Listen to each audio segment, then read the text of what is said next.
Okay, so this is what the app looks like on the iPad, and this is the dashboard. Just to give you an idea, over here are the tasks that are associated to that user that they need to complete. You can kind of see the yellow bar that shows a task that actually is flagged.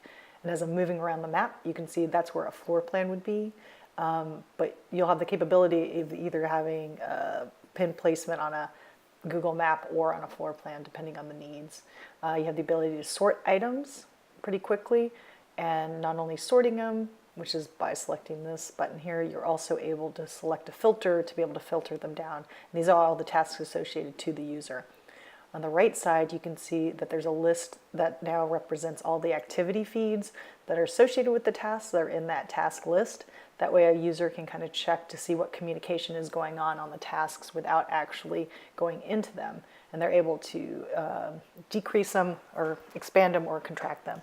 You're also able to remove the dials as well as the activity feed if you want a bigger view of just the map, which in our case would be the floor plan once it's complete. When you select the My Tasks option at the top, that's what takes you into all the tasks. Here I've gone into a details of one of the service requests, and you can see you can look at all the images up at the top. The description is right there and can be edited. And then you have an information field. All of the things are editable just like in the current service requests. But you can contract them as well as expand them. So instead of having tabs, it's kind of all one big long line that you can see everything if you want to and just keep scrolling. Here you can see that this is what the checklist looks like, and you have the ability to look at information about the tasks as well as comments just right there on the screen without having to go to an additional page. Here, this is just showing how you can add comments just to that actual step in the checklist. So this is kind of all like a much newer, cleaner interface, much more usable. You're not taken off the page like you are on the current app. And down at the bottom, you can see the activity feed, which also, after I add an item here, I'm showing that you can take a picture, you can add text, and this is similar to the current app, but not as clean. It's cleaner now in this one. And you can, like I said, expand it or compress each of these areas. So then the activity feed, which has the pictures and the communication that I showed you up at the top, these are the images that live on the activity feed, are down at the bottom. So if you expand that, then you're able to see all of those items here as well. So that's kind of like the service request detail page. And once you quit out of it, it takes you back to this page. You can also do all of those action items from the card themselves, as you can see a camera and that type of thing that's on there. Just now I selected the task tab, and this is where some of the work also needs to be done by Bobby to make this more efficient. But this shows all the tasks that exist on the location or / project itself. And what we've added here is as you kind of adjust your view, those are the tasks that you'll end up seeing in the task list. And once again, there's the activity feed, kind of shows you the updated items that have been added to the activity feeds on the tasks, on the service requests that are in that list. So you kind of can use the window to filter in and out of a specific area. So kind of envision this being a floor plan. So as you zoom in, you're able to kind of do that. We also have this tool where you can draw a shape around certain tasks / service requests, and that will also filter your view down. So that's also new. So it just is much easier to kind of see the exact tasks that you want to see in multiple different ways. It's kind of very similar to like a Zillow-like fashion, but these are all going to be the service requests of the icons that are placed on it.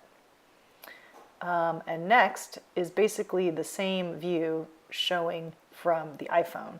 So I'm just giving a view of what the task list looks like, but it's all very similar.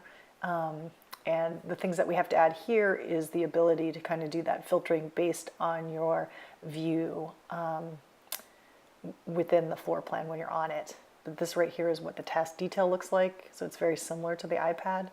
Once again, it's like there's no tabs to switch between. You just scroll down to see the portion of the service request that you need to see, whether it's the details or not. We have the ability now to get driving directions and also call from the app itself when a phone number is present for that user. And you have all the abilities, just like currently, to change the different roles and do all kinds of editing to the service request, just like we have now. It's just a lot cleaner. So as you see, with just a little more, so getting the checklist up to date and the few other items that we've need to add to finish this off, it will be completely usable by Amazon as well as by anyone with floor plans, and it'll be super clean. So the rest of what I'm showing is just more of the same, of kind of how things can be compressed and expanded to just make your view cleaner even on the phone, just depending on what you feel like looking at and seeing. The checklist versus the activity feed.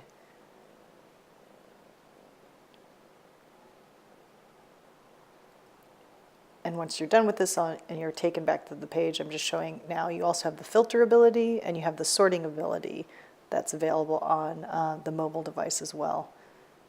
And the nice thing is that this looks the same on Android as well as on iOS devices. And this just shows the quick add ability to be able to long press on the button, which automatically takes your what you say as the title, and then it allows you to take a picture to create the task really quickly. And then you can fill in the other details with whatever's required. In this case, we're using an RMDB, which isn't necessarily required when you have a floor plan. So the task is created pretty quickly. And now I'm showing you the actual task being created, which is on the watching tab. And you can see that it's trim the tree, which is 17805, which is what I used for the title.